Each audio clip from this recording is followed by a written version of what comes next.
పెద్దల మాట బంగారు మూట.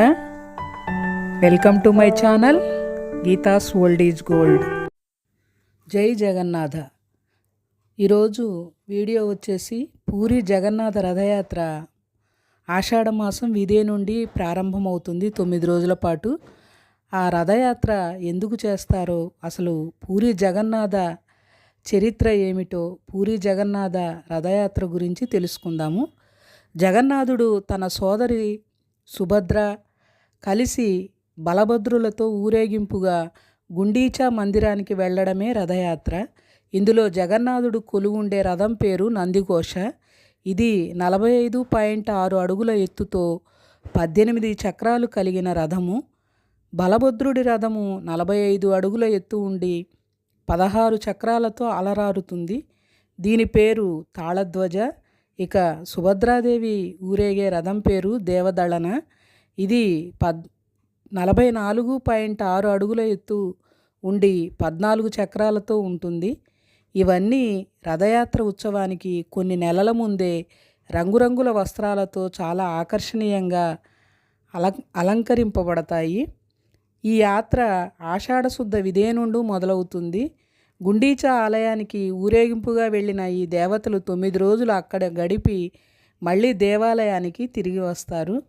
చేరా పహారా అనేది ఈ ఉత్సవంలో చెప్పుకోదగిన విధి. ఇందులో ఆలయ అనువంశిక ధర్మకర్తలైన గజపతి రాజులు బంగారు చీపురు కట్టతో ఆ రథయాత్ర మొదలయ్యే ప్రదేశాన్ని, రథాల చుట్టూను శుభ్రం చేసి గంధపు నీరును పొడిని చల్లి పవిత్రం చేస్తారు. భగవంతుని ముందు రాజు సామాన్యుడు ఒకటే అనే అర్థంలో ఈ విధిని జరుపుతారు. 9 రోజులను గుండీచా ఆలయంలోని శ్రీమందిరంలో ఆనందోత్సాహాలతో గడిపిన బలరామకృష్ణ సుభద్రలు మరలా వెనుకకు పూరి ఆలయానికి రావడంతో ఉత్సవము పూర్తి అవుతుంది. వారు వెనుకకు వచ్చే దారిలో మౌసీమ గుడి దగ్గర ఆగినప్పుడు పోడి పీట అనే పదార్థాన్ని భక్తులకు పంచుతారు.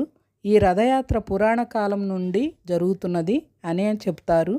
ఇందుకు సంబంధించిన వృత్తాంతాలు స్కాంద పురాణము, బ్రహ్మపురాణము, పద్మపురాణాల్లోనూ కపిల సంహితలోనూ చెప్పబడ్డాయి.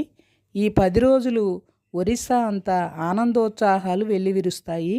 దేశం నలుమూలల నుండే కాక విదేశీయులు కూడా ఎంతోమంది ఈ ఉత్సవాల్లో పాలు పంచుకుంటారు.